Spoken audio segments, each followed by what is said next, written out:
So, Baldur's Gate has got a lot of people talking, and I can see why.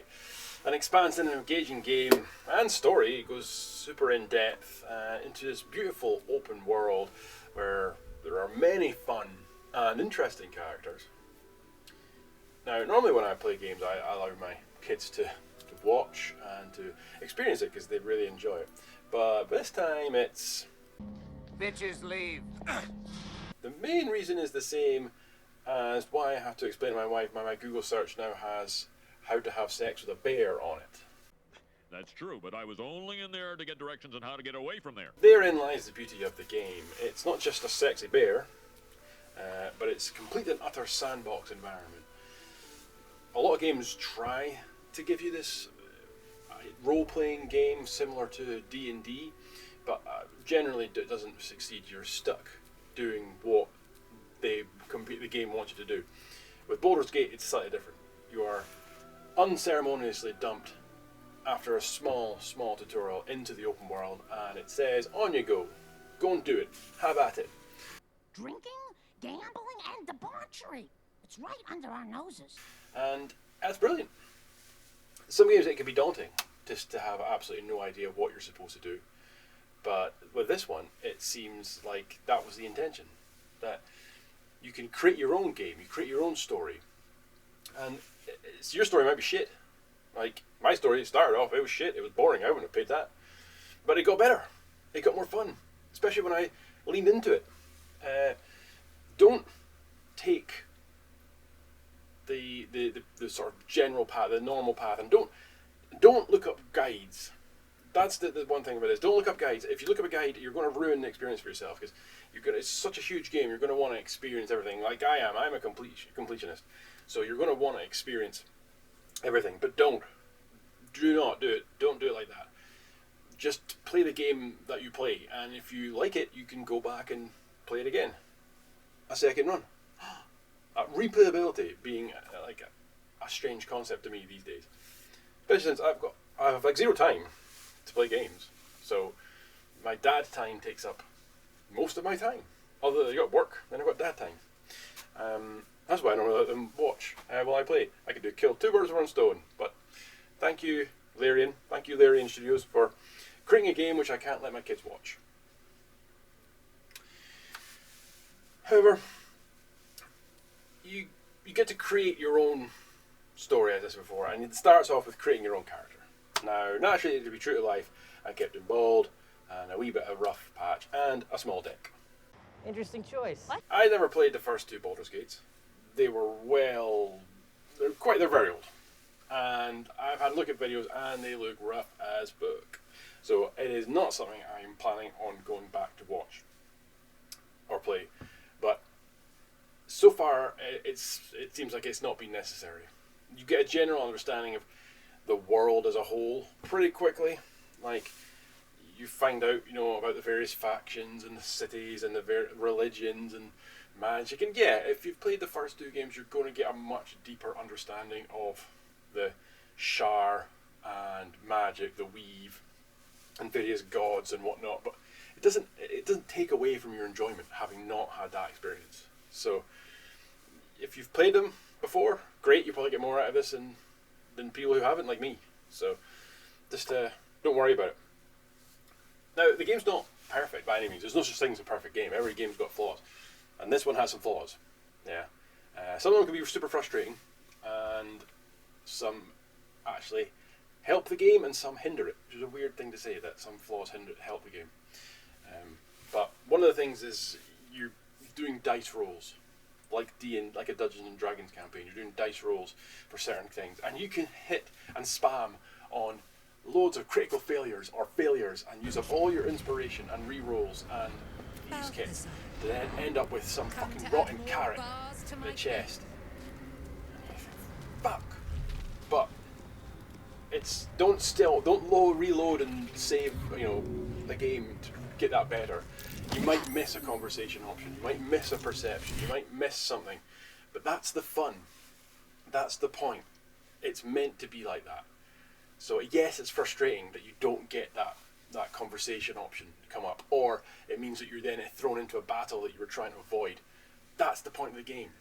It means next time you play it, and you might get it with a different character, and it would be different. It'll be a different game. Now, some of the things are just fucking frustrating. Like, you end up getting totally squad wiped because you've started a battle on a bridge, and then some little fuck with a hammer comes along and just shoves all your guys off the bridge, and it's game over. Oh, by the way, you haven't fucking saved it for over an hour, so that's you right back to where you are. Boot! Now, it's funny when I do it to them, but it's not funny when they do it to me. And that's the way life should be. Now, the UI is also a little clunky and a little bit unforgiving.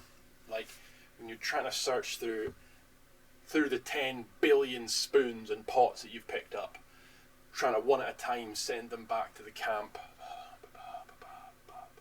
And then you end up with all these holes in your inventory. So the next time you get a super rare item and you go and it goes into your inventory, it's just dropped somewhere random in your pile, and you have to scroll through it to find it.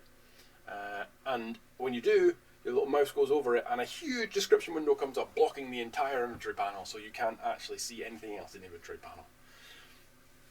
But that's just that small niggles. Yeah. From a studio that's so small, in comparison to, say, Blizzard's or EA, Larian Studios is like small. It's like 400 odd employees, not all of which are going to be devs. In fact, it's probably going to be something like 60-40. Yeah. So you're talking a couple hundred devs made this massive, massive game, fully voice acted, except for the protagonist, which is a little bit frustrating, I think. The protagonist is silent, so you do look like a total knob end in cutscenes.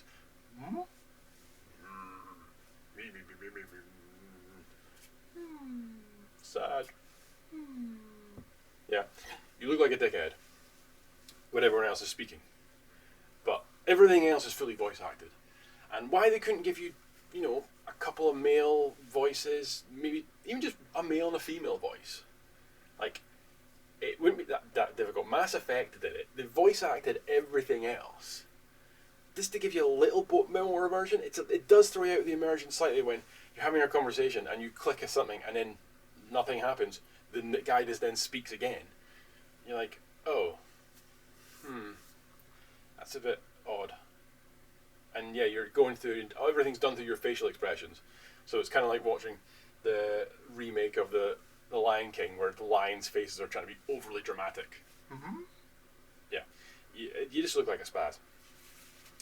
So that's the sort of major gripes with it. But that doesn't take away from the joy. The joy is there. I am constantly trying to get back to grab 15, 20 minutes, 30 minutes on this game, because it's just so engaging and so fun. I want to just go and do my story. I'm playing currently as a paladin. I was a barbarian, but I changed. And that's the one thing I will recommend. The one thing I will recommend that you get a guide for if you haven't, is to get a character in your camp called Withers. Now, he looks like a weird S&M mummy, and he talks like he's away to jizz at any moment. But get a guide for him if you don't have him in your camp, because what he allows you to do is two things. He allows you to resurrect your companions who die, which will happen a lot, because you'll just be wandering about a cave and suddenly a giant fucking floaty eye tentacle monster comes out to try and rape you, and it will wipe out your squad. Yeah, but you will die a lot. So he can resurrect your companions for a small cost, so you don't have to have revive spells all over the place. But he also allows you to change your class.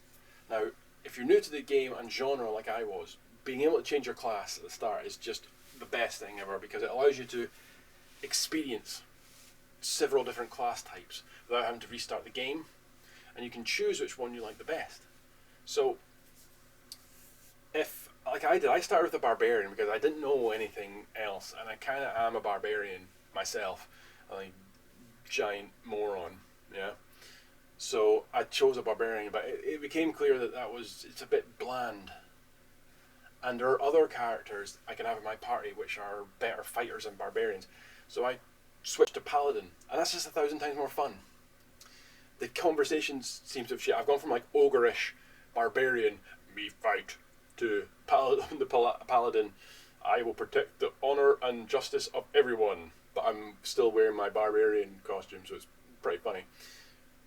So that's the only thing if you do is get a guide to get Withers, and it will make your experience 1,000 times better. But this game is so easy to recommend for anyone. Like, I was a bit wary about it. I was torn between this and Diablo 4, and genuinely, during nothing, I had a personal situation which meant I couldn't get Diablo 4 when I wanted to get it, so I was delayed, and then Baldur's Gate came out, and I'm so glad I'd waited to get Baldur's Gate rather than Diablo. I mean, you can get both fine, but I don't have the time for that. So I had to choose. So I chose Baldur's Gate. It was a risky choice, and it was paid off. Paid off massively. I can't recommend the game enough. You will lose a lot of your time to it, so you may as well take some photographs of your kids because you won't be spending any time with them. And that's the way it should be. You can create little kids. Imagine some of the campaign characters of your kids. They're your new kids now. Yeah, you're now the father of a bunch of horny half-elves and vampires. And by the way, everything wants to fuck you in this game. The devs at Larian are super horny because everything wants to fuck you, and you can fuck everything. And I think more games should be like that, to be fair. Imagine playing Simpsons Hit and Run with that attitude. Or Super Smash Bros. That gives a whole new meaning to that, doesn't it? But this easy recommend. Go out and get it. If you haven't got it, go out and get it. Go and play it. It's not super expensive. It's not some stupid EA Madden title at $70, $80, $70, £60, whatever it is. It's reasonably good price. Get it on Steam or wherever you can get it from. But go out and buy it. And for me, until next time,